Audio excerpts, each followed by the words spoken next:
Yeah. Chama também. Tem que chamar mesmo. Quem botar no meu boga vai perder o pênis. Infelizmente. Porra. Eu procuro um item faz um tempo, só que não pode ser frágil. E nem a dizer que eu não tento. Tentei uma vez e foi trágico. Plug de vidro, fui sedento, por um momento foi mágico. Mas aquele quebrou lá dentro, se assemelhando com um astro. Desfigurei o meu cu. Como é que eu peço ajuda?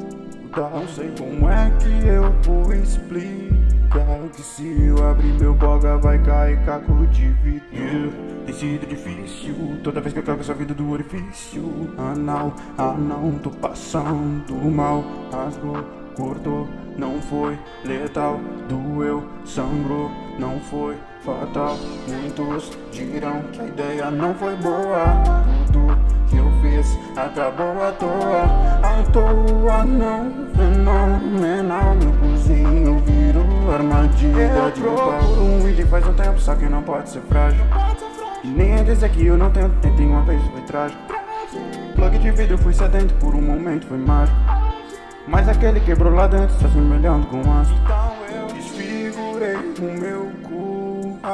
Como é que eu peço ajuda? Como é que eu vou explicar que se eu abrir meu boga vai cair caco de vidro? Se eu tento explicar, vou me zoar, mas só você é bom, não sabe aproveitar. Plug de vidro para o interior, ensina passo a passo nessa canção. Só vai ter lucro se esquecer a dor, te é gostoso e não fica grandão. Processo é longo, mas com cuidador, a pressa é inimiga da perfeição. Um item faz um tempo, só que não pode ser frágil.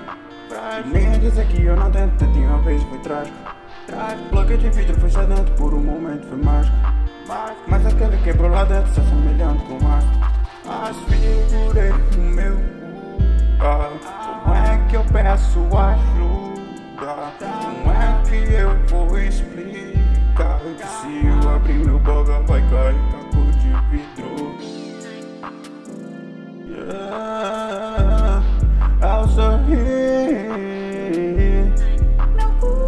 yeah, meu boga virou armadilha de pau.